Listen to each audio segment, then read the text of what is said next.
I actually look forward to shooting most of my videos. I get kind of an idea in my head, and then I do a little bit of research and rearranging. I try to find examples, and as I go along, I get pretty excited about it. Hopefully that's conveyed in my voice when you're watching the videos, but there is a series of videos that I release that have become kind of a standard on my channel, and I really look forward to those. Those are my quarterly updates, so I'd like to welcome you to the first of two videos on my second quarter of 2025 updates. If you're new to the channel, my name is Dub C, and I want to thank you for being with me here today. Hopefully you'll go ahead and click on the subscription button, hit the notification button also. It doesn't cost anything to subscribe to a channel. It's really just a way of showing support for the people out here making content for you to watch. And if you're one of my returning subscribers, thanks as always, guys. I think you're really going to enjoy this. The quarterly updates, something that I started about a year and a half ago. A lot of YouTubers make videos when they pick up something new, and there's nothing wrong with that. It's kind of fun to watch those videos. I know I watch a lot of those videos myself. But the way that I tend to buy things tends to be kind of hit or miss. I won't pick up something for a month or two, and then all of a sudden I'll buy 10 things all at once. So I just decided that I would start doing an update every quarter, so 4 times a year, where I would talk about the things that I picked up in the previous 3 months. This is the second quarter of 2025. This will be kind of interesting because we are approaching the 4th of July. In fact, you may be watching this video right on the 4th of July or immediately following the 4th of July, somewhere in that season. And this has got a lot of patriotic elements to it. I'll try to touch on some of those, see if you can pick them up as we're going along through these pieces. Entirely unintentional. There is a lot of kind of patriotic themes going through a lot of precious metals items, and obviously classic coins tend to have those same devices and items on them also. But I thought it was kind of a neat tie-in. It's kind of fun to celebrate patriotism, the 4th of July, as we approach that holiday too. So keep your eyes open for that, see if you can pick it up. I like to begin my videos with a simple disclaimer. I am not a financial advisor. I'm not trying to offer you any kind of financial advice. I'm simply trying to share some of my experience having bought and sold precious metals and rare coins for the last 30 or 40 years. And I like to start the videos with a couple of definitions that we can kind of fold back into the subject. Patriotism is certainly one of those things. I'm not necessarily going to talk about that, but there are a couple of concepts rather than kind of scholarly ideas that I want to share with you, because these videos, these quarterly updates, I really think of as being eye candy. This is a chance to see some pretty cool things. And it also gives me a chance to go back over some of the things that I've picked up to see if I still feel the same way about them now, a month or two or even 3 months after I bought them. So a couple of concepts that I just wanted to bounce off of you. One of them is quality. And I've touched on this a lot recently. In fact, I talked about it at length at the end of 2024, that I have recommitted myself to really looking for those pieces that have a lot of high quality to them. This is an effort to make your stack, your collection, better rather than just bigger. You can add anything you want to your stack, your collection. You know, if you've been a fan of the channel for a while, that I'm fond of saying that a road journey into precious metals and rare coins is a deeply personal one, and there's nobody who can tell you what's right or what's wrong. But I think that we can try to guide each other towards pieces that are of a higher quality. There's no reason to pick up pieces that are badly beaten up, that are heavily scratched, that are damaged, unless for some reason you really like those pieces. Hold off, keep your powder dry until you find something that is going to make your stack or your collection better rather than just bigger. See if you can see the same things that I am talking about as I go through these pieces. It's a theme that I have tried to keep fresh in my mind whenever I make it into a local coin shop, when I'm looking at online galleries or auctions, when I'm trying to find that piece that has something a little bit extra. So it could be a little bit of extra age. It could be the highest quality piece that I can possibly get my hands on. It could be a piece that's never been cleaned. It doesn't have hairline scratches on it. It could be a piece that is exceptionally scarce. You'll see some exceptions to that logic as we go through these pieces. I'll try to point that out also, but see if you can kind of think of the same these things the same way that I am when it comes to trying to find higher quality pieces and maybe just putting off buying those pieces that are middle of the road. See if you agree with that too. And the other thing that I wanted to talk about also kind of comes hand in hand with that, and that's the fact that old Dub C makes swings and misses very often. There is kind of an effort among people who are active on social media, be it TikTok or Facebook or YouTube or Instagram or whatever else, to edit out the mistakes, to cut out the mistakes so that we always seem as perfect as we can be. And I think that's very unrealistic, especially in the world of precious metals and rare coins. It applies to everything, but I think this is one of those areas. Especially if you have joined my channel recently, it's important for you to understand that even somebody who's a grizzled old veteran like I am makes mistakes once in a while. And I'll talk about some of those mistakes in these two videos, and I'm calling them swings and misses because I think that, this is one of those situations where sometimes you have to try based on your best knowledge, your experience, and everything else you have. But you might still make a mistake. My goal in this video with those pieces that are misses when I take those swings are to mitigate the amount of loss that I'm experiencing.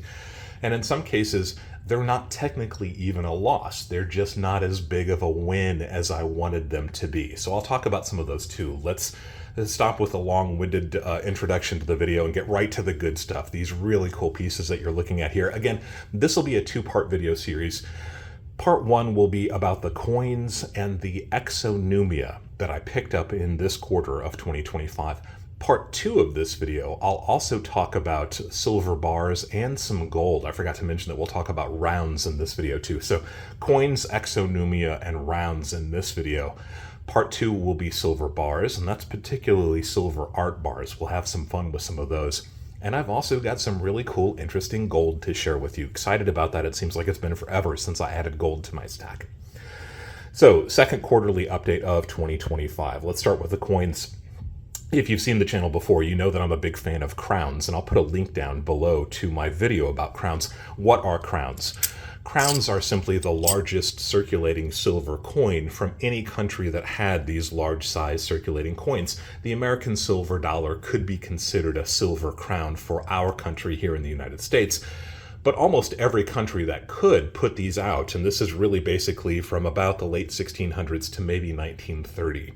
All of them roughly the same size, all of them roughly the same purity, but they differ widely in their design elements. And I think that's one of the fun things about these. So I collect rounds, or rather crowns, when I can, because I think of them as an interesting historic way to buy silver. And you can often find them for a very low premium if your dealers know that you're after these, and if they pick something up that they don't really know what to do with. So this quarter, I picked up this piece. And what you're looking at here is a 1903 5 mark from the German state of Baden. You can see it actually says Friedrich Großherzog von Baden here. This is a traditional German 5 mark from this period of time. You can see it says 5 Mark, mark the unit of currency in Germany at the time. Deutsches Reich 1903. This is a traditional crown, and you can see it's got really interesting edge lettering. It says Gott mit us on the side of it, and I've got some examples of other pieces that were already in my stack, so you can see just how similar these are. The design virtually identical for a lot of these pieces. The purity, the weight, the size, identical, and it just is a fun thing to stack if you like these. Again, there's a link to that video down below. This piece came into a local shop with a bunch of other coins that were obviously part of great-grandfather's collection. There was nothing that had particular value, and my dealer almost didn't pick this up. I happened to be standing there, and I noticed that it had this element on it. Can you see that in the lighting? Is that okay? I would call that graffiti. This is something that we see sometimes on coins. It's happened for 1,000 years or more. Somebody bored, somebody who wanted to identify a coin as being belonging to them, would scratch their initials or something else vulgar into the edges of the coin, to the surfaces of the coin, and it does greatly reduce the value of the coin. I talked a lot about looking for quality. This is one of those examples where I don't really care that much. I actually like these pieces to be average circulated. I want them to share some of their experience with me. The fact that this piece looks like it's got somebody carved a Z onto it on some lazy Sunday afternoon when they were digging around in their pocket change and they found, an X-Acto knife. It could also just be coincidence. That could just be coming into contact with the surface of another coin, but this one looks almost a little bit too intentional. Does it ruin the value of the coin? Not really. Like I said, I'm kind of after these pieces to show some of their history. That is part of the coin's history. I don't mind it. This piece my dealer sold to me for $1 over its melt value, which is 27.77 grams of 90% silver. So this is very, very close in size and purity to an American silver dollar of that same era. It is just a kind of a cool piece. And whenever I see these pieces, if they're not just completely hashed, if they're not terribly cleaned and polished, I pick them up. I just think that they're kind of cool. Again, check out that video down below. So that's kind of where I started with this quarter. Always a good thing when you find something that is 100, 120 years old, you pay $1 or $2 over melt for it. It's just a neat thing to add to the stack. The next thing is this 1953 Mexican 5 peso. Now, if you've seen the channel before, you know that I'm a huge fan of Mexican silver coins of the 20th century. Released an entire 6-volume series about those. I'll put a link down below for that series also. Just a neat piece, right? This is a pretty short-lived series. It wasn't around for very long. You can see it's got the date down below. This is a 72% pure silver coin. It's also got the weight here.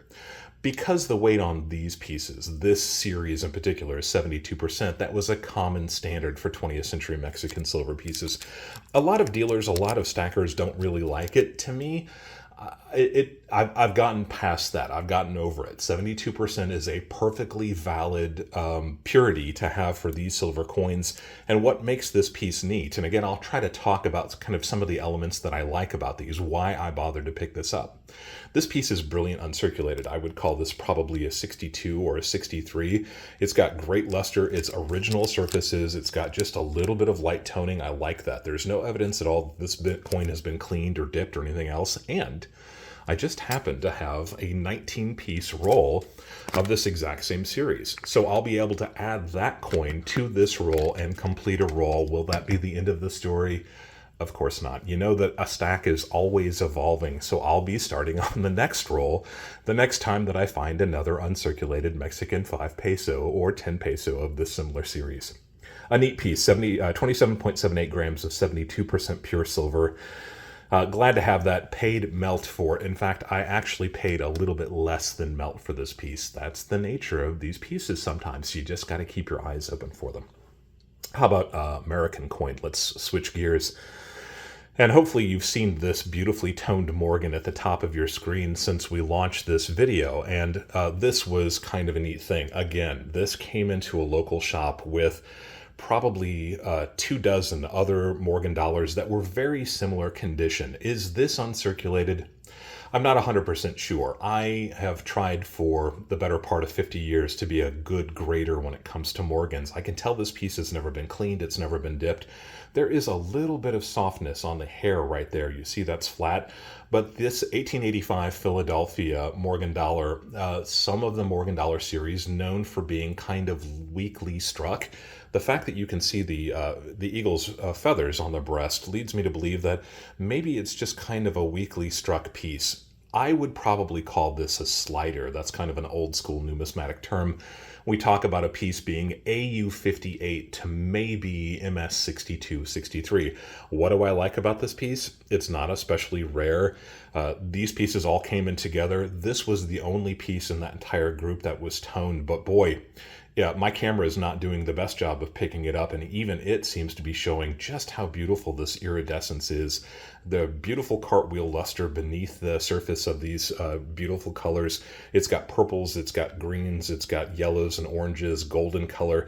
It's just a really striking piece when you see it. And my dealer was kind enough to offer this to me without any extra premium. They blew through that entire group of dollars that came in within a day. They were all kind of same age, same condition. But I was there when they came in, so I got kind of the pick of the litter. And I think out the door, I probably paid $27, $28 for it.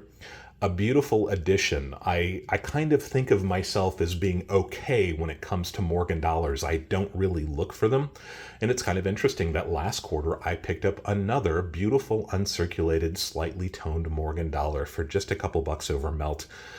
it's hard to pass up when you see something like that. If toning is attractive to you, if you like that kind of thing, and I understand that not everybody does, be careful with toning. It's very easy to artificially tone coins.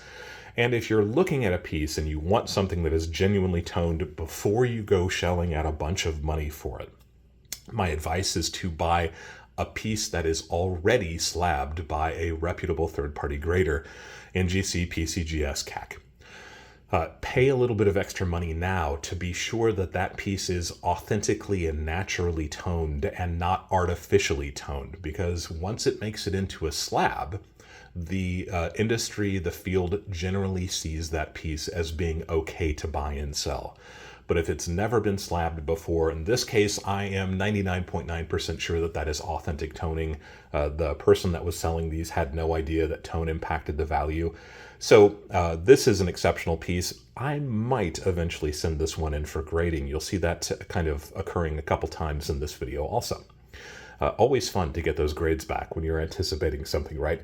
Let's skip out of coins and we'll start talking about exonumia. I talked about exonumia a little bit on the channel recently. Really briefly, exonumia just means outside of numismatics. This is something that is collected alongside coins, but that is not really technically a coin. It can include things like elongated coins, the ones that work through that machine that stamps a different style on them.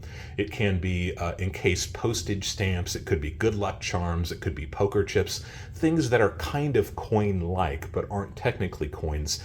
And I made the connection that maybe sometimes bullion can be considered exonumia. I think that's definitely the case with some of these pieces, but we'll split it out into pieces that are easy to identify as exonumia.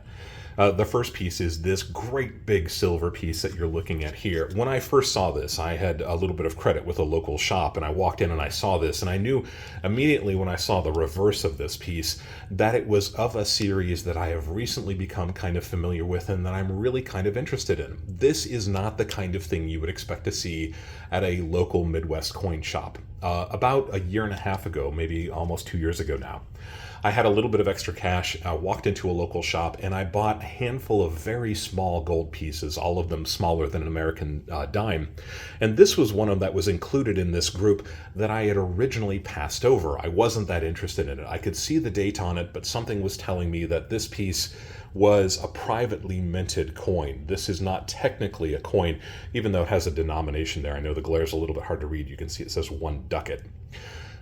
It turns out I went back for this piece eventually. I sent it into NGC after doing research, and it came back as the highest graded example of a privately minted gold coin from a German guy named Werner Grau, who had lost all of his fortune in the hyperinflation that affected Germany right after World War I, World War II.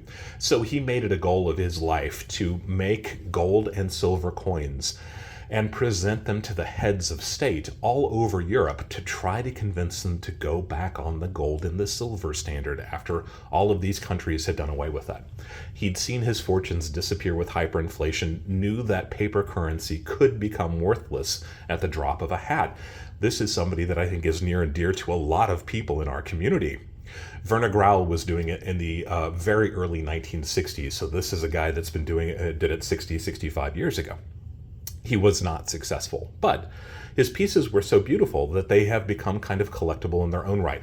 So I got the gold piece about a year and a half ago, but you saw how similar that reverse is, right? You see that same device on the back of that one. Same thing with this one.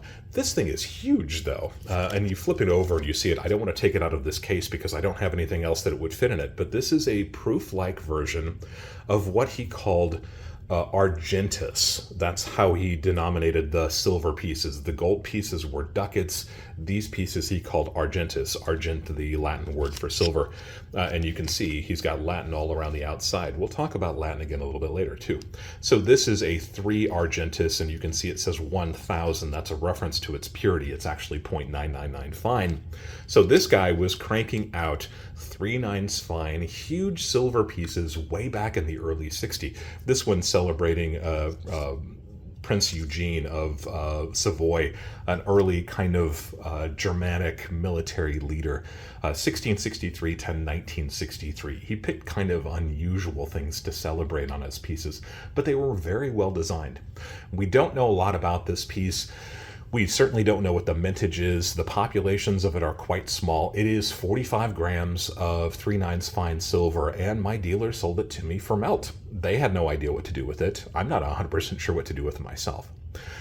Is it a silver round? Is it silver bullion? It certainly isn't a coin, even though it's denominated, because he wasn't a country, right? This wasn't a denominated coin from a sovereign country. I would classify this as exonumia. It's an interesting piece. It's a fascinating piece. This is a piece that I probably will eventually send off to NGC to have it graded. If nothing else, just to protect it in something a little bit nicer than this broken down flip. And if they are uncirculated, this piece might come back proof or proof-like. I'm not exactly sure what the designations are on it. Its value could be as much as $200 or $300, but I think it accompanies the gold piece that I bought earlier really nicely. This is a really nice matching set. Exonumia. That's the first piece of exonumia that I picked up this quarter. Number two is kind of an interesting piece also. Let's get back over to American. You're looking at this American $20 gold piece. This is a classic $20 gold piece. These were made from about 1850 to about 1905, 1907. Traditional $20 Liberty piece. This is the Longacre design of Liberty. You can see she's got a little crown that says Liberty on it with stars all the way on the outside. The reason I'm even talking about this piece is not because I bought this piece this quarter, but I did buy this piece this quarter. Does that look similar? She's got Liberty with a crown on it, says Liberty on it. It's got the stars all the way around the outside, and you can see they are definitely very similar. This is what is called a Spiel mark, since we're talking about German pieces too. And you can see just how much the reverse looks like the $20 gold piece, right? That is virtually identical. And that's what makes this piece kind of cool. It is not a coin. This is what is called a Spiel mark. Spiel, German for play. Mark is literally a mark, as on a piece of paper, but it also is the currency. We saw that earlier with the 5-mark piece from Germany. So this means play money, literally translated play money.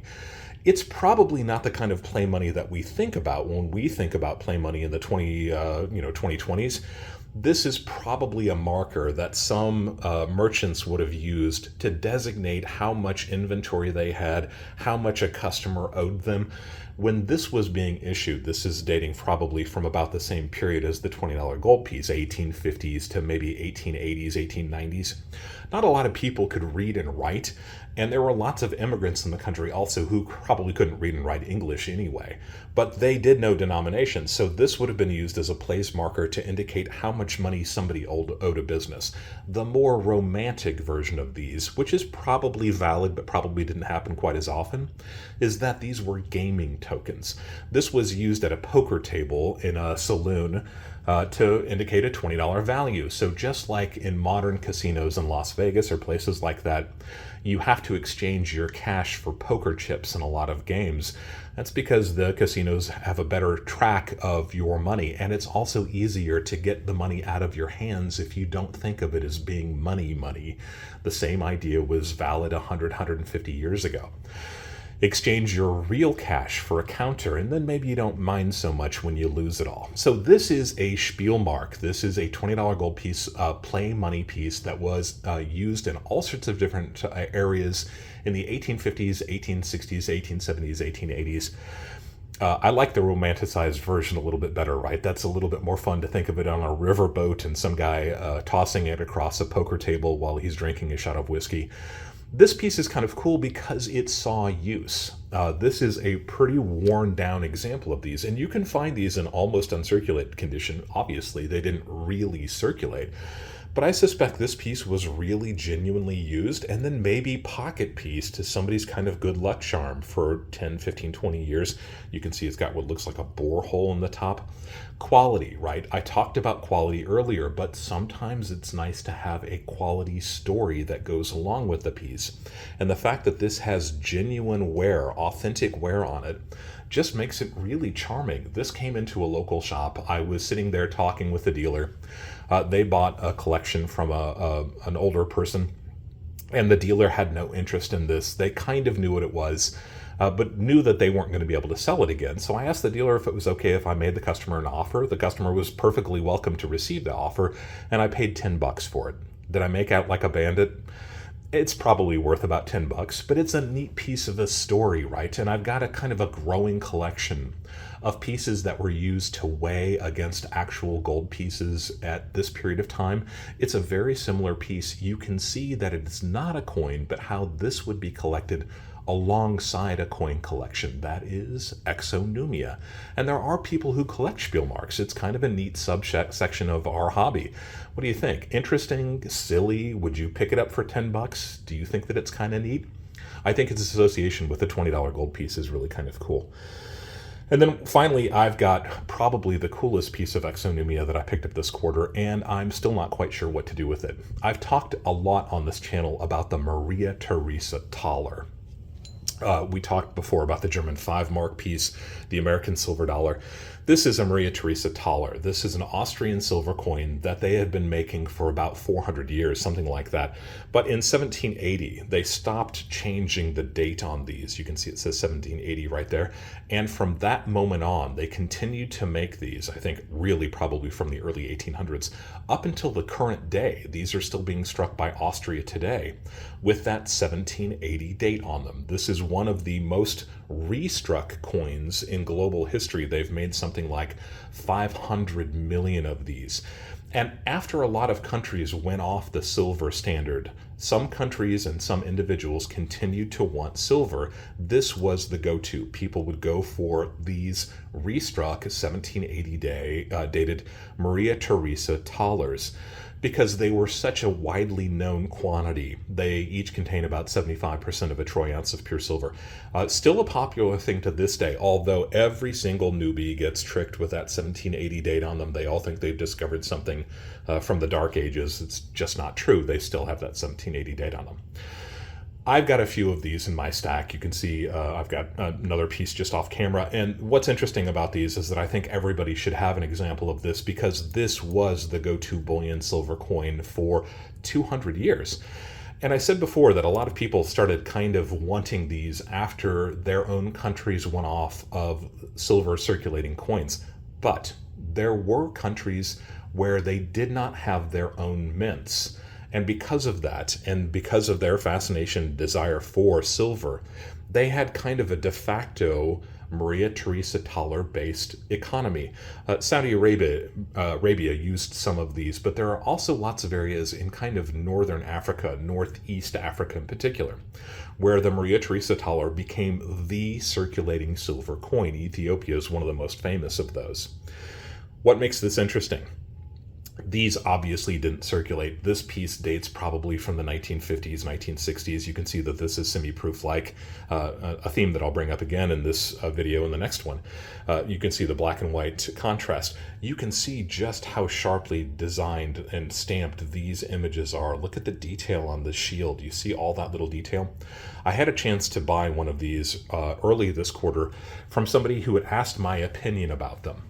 And I kind of had an idea of what it was, but I wasn't positive, and I offered them my best idea of how much it might be worth, which turns out to be significantly more than they thought it was.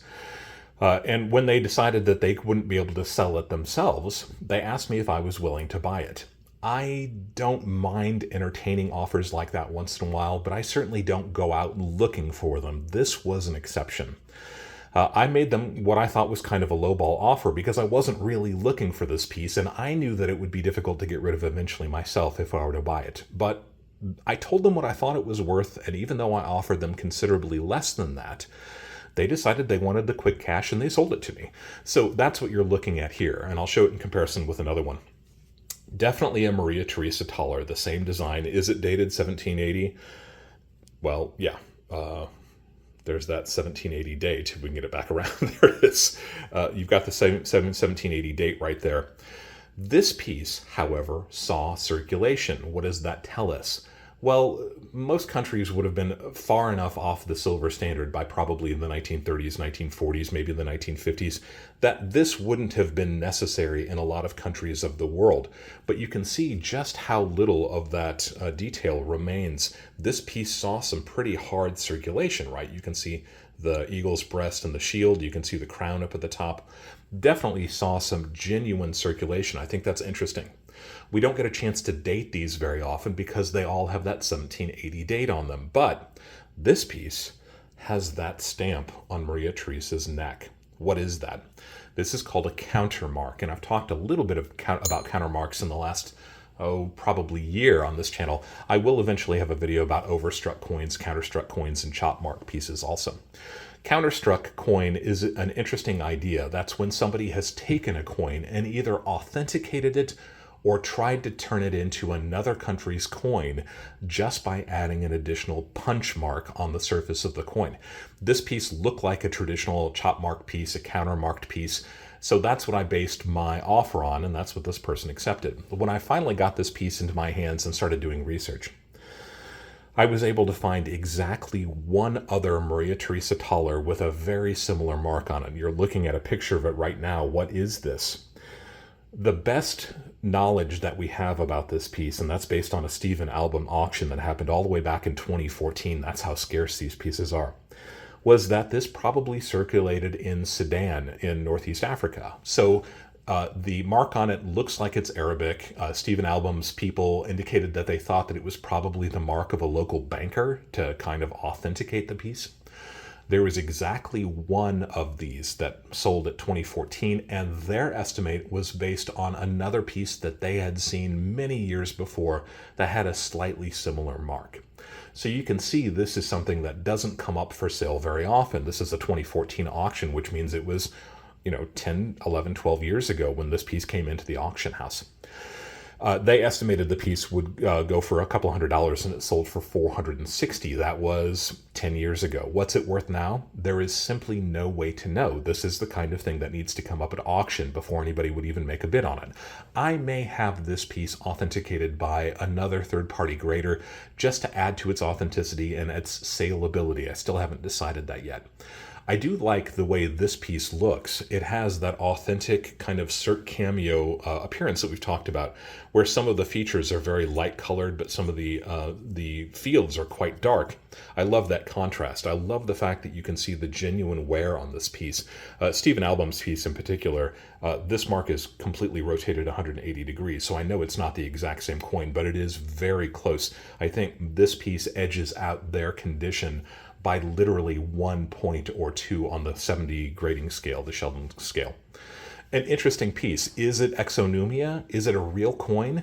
Interestingly, those Maria Theresa thalers weren't really coins, right? They were a silver bullion vehicle. The fact that they actually circulated, does that make them a real coin? The fact that this piece is countermarked, does that make it exonumia? This is a really interesting gray area. A fascinating piece to have picked up. The story is not even begun on this piece, and I'm interested to see where it eventually turns out.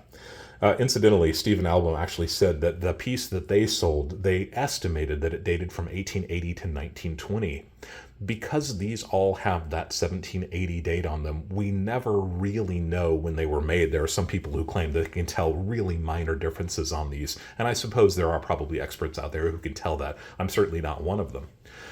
But to have a piece that has at least a date range, and that date range being at least 100 years old, is kind of neat. To see one of these pieces that actually did circulate adds a little bit to it. I think it's a really cool piece. Let's go ahead and skip forward. I told you we were going to touch on some patriotic topics in this video since we are at the 4th of July holiday.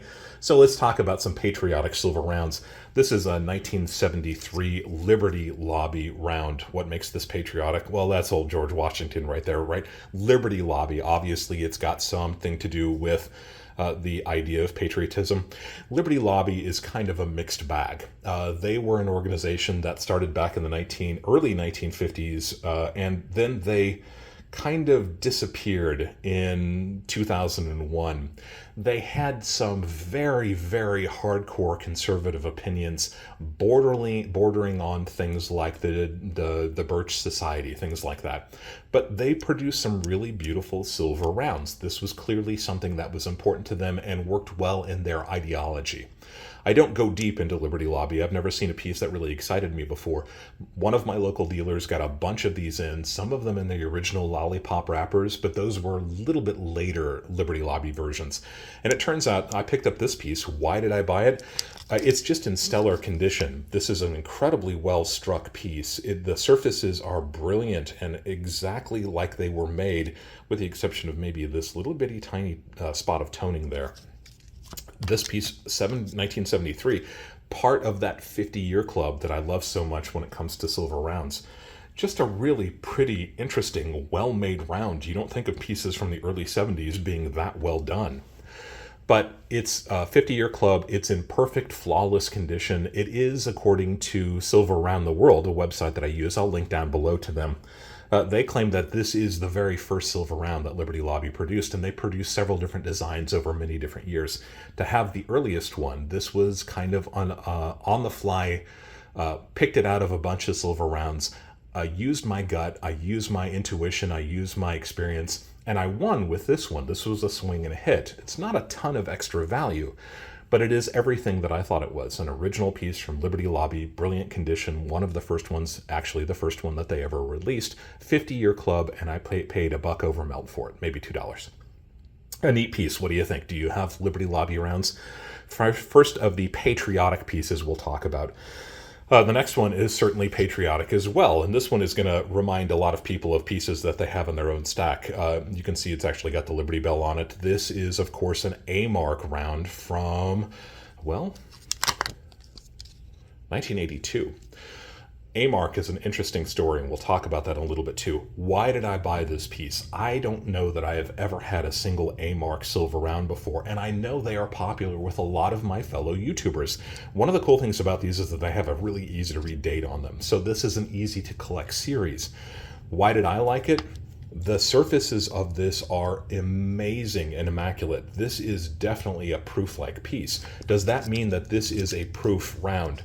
Probably not. I've done a couple videos about a roll of early Inglehard prospectors that I have that were struck with a very freshly made dies. And whenever you're striking a coin with a freshly made, freshly polished die, it has the propensity to leave a very proof-like surface on these pieces. And that's what I expect the deal is with this piece. I suspect that this was from a freshly installed die. They had just got it into commission, and it left beautiful contrasting black and white cameo there that you just don't see very often. So this piece turns out was the first year that A-Mark made silver rounds also, 1982. They actually made silver bars a little bit earlier than that. But while I was researching this, and glad to find out, I picked this piece because of the condition, but to find out that it was the very first year that they had made this style of round, I think that's really cool. Unless you've got one that's earlier, I would love to hear about it. What's neat about this is that I was doing some research on A-Mark, and you may not even understand or know this about A-Mark, and I think it's kind of intentional. A-Mark started a long, long time ago, 1965 in El Segundo, California. Since then, they were originally having pieces of silver made for them, those USVI pieces. I think a lot of people collect those kind of fatty A-Mark bars. A-Mark has quietly grown within this industry to be probably the biggest single entity within modern American precious metals. Check this out. I did not even know this. JM Bullion, Provident Metals, Bullion Max, and Silvertown, all directly owned subsidiaries or partially owned subsidiaries of A-Mark. Silver Gold Bull in Canada, Stack's Bowers Auctions, Pinehurst Coins, Sunshine Minting, all either directly owned by A-Mark or that A-Mark has controlling interest in. This is fascinating. One company has become one of the biggest bullion suppliers in all of North America. And I think they fly under the radar. I think it's probably intentional a little bit, right? There's no reason to announce that you own competing companies when people are doing a little bit of comparative shopping. Interesting to know that it really started back with pieces like this beautiful silver round. An A-Mark silver round, it is not a 50-year club. It is definitely of that patriotic 4th of July kind of feel, though. Glad to finally have a piece of A-Mark that I can share next time somebody does an A-Mark challenge. Welcome me to the club, guys. The next one is kind of cool. This is another piece that really has that patriotic theme. Do you recognize that? when I saw this in a local dealer's tray, I thought that this was something that it was not, and I should have known better. I've been doing this long enough. Of course, this is a Johnson Matthey round. And if you've been looking at this set here, this is a very famous set of Johnson Matthey pieces called the 10 Freedoms. Some people call it the Bill of Rights set, but there are only 10 of them. Each one of these correlates kind of broadly with things in the Bill of Rights, but there is not one of these for each of the Bills of Rights, so they're not really technically the Bill of Rights set, although some people address it at that. Some people call it the 10 Freedoms. I think that's probably more appropriate. We don't know a lot about these sets, even though everybody who's been involved in precious metals for a while has either the full set or examples of each of these pieces, and each one of these are in their own little sealed pouches within this larger sealed pouch. That's the way they were issued by JM. So 10 of these in the set, and I have said before that I think that Johnson Matthey produced these to compete with the American Prospector from Engelhard. Same period of time, 1 ounce silver round, kind of a patriotic theme. I think they recognized that the Engelhard Prospectors were incredibly popular. They made about 75,000 of those every single year that they were making them, roughly 82 to 86, 87. So I think this was Johnson Matthey's attempt to kind of make a competing piece with those Engelhard Prospectors. They probably weren't that successful. We don't really know what the mintages of these are, but they are far fewer than the Engelhard pieces. This piece is of that same style, right? This is clearly the same artist who designed these. They look very similar. They all have the little bullets all the way around the outside. They have really highly polished fields. This one, though, actually has a back that is legible with a date on it, 1986. You can clearly see that it's a Johnson Matthey with the logo and the symbol here. An interesting piece of the same series. These are not especially scarce, but I have never had one of these, even though I've had this set for probably 10 or 15 years now. So when I saw this, because of the condition, because of its relation with the 10 Freedom set, I had to pick this piece up. Patriotic theme, I kind of like it. We've got a couple more to go. Let's talk about these Blue Book pieces here. If you know what these are, you probably spied these a long time ago. If you don't know what these are kind of a peculiar little thing. 1980s, the Blue Book and the Red Book, right? These are the coin guides that most of us are familiar with. The Blue Book, often seen as kind of the dealer's buy price. The Red Book is kind of the dealer's sell price. Doesn't really work that way, but that's the way they've always been seen for a lot of people in my community. So the Blue Book, if you had a Blue Book, you can send away as a special promotion, special premium, to get this case that held 2 silver rounds. And you can see they were issued by Whitman Publishing. And they're just kind of a typical 1 ounce silver round, 1 troy ounce 999 fine silver, Racine, Wisconsin. Not the most fascinating pieces in the world, and yeah, they do move around a little bit. I picked these because of their originality, right? This is that authenticity, the originality. You can see that these are picking up some interesting tone here around the outside. A little bit of cobalt, a little bit of green there, kind of nice. My dealer sold these to me for their melt value plus $1 or $2, just like everything that I saw recently that I've picked up. 1986, these are getting older, certainly not part of the 50-year club, but the originality is what attracted to me, but not just the originality of this set, because they also had these pieces. These are the 1987 rounds, and you can see that Whitman was actually expanding the pieces to be a little bit more interesting. These pieces clearly Spanish colonial influenced, right? These are the 8 reales. 8 reales, legal tender in the United States all the way up into 1857. Spanish colonial silver pieces, and it's got just really beautiful tone. This one actually says this is the 41st anniversary of the Red Book on it. And this one, beautiful toning with the same for the Blue Book. A fascinating, beautiful cameo, perfect condition, nicely toned piece. These are the 1987 editions, so we have the 1986, the 1987. These are the 1988 pieces, and now they have shifted gears and gone to colonial pieces. This Continental Currency, the Fugio cent. The same kind of beautiful condition, untouched for 30 or 40 years, just starting to tone a little bit in their original packaging. It's bulky, it's a little bit silly. These aren't super collectible, but there are people who want the entire set. I got these early in the quarter, and it's always seemed to be the case with me that you start off wanting something interesting for the next quarter and you have no idea what's coming down the pike. So maybe you make a purchase that in hindsight you wouldn't have made. I think I probably would have picked up the Spanish colonial pieces. You know that I'm a fan of those types of pieces, and these are really, really well done. Beautiful cameo on that, right? Would I have picked up the rest of them? I don't know. Maybe. Originality, original packaging, beautiful toning starting to come into place. So they're interesting pieces. What do you think? Were the kinds of pieces that you would have picked up? The last one that I wanted to talk about, and you've heard me talk about it a little bit on this channel, is the Landis Mint piece that I got. This is to celebrate the 6,000 subscribers for the channel. Hopefully you are one of those subscribers. Again, if you're not, please go ahead and subscribe to it.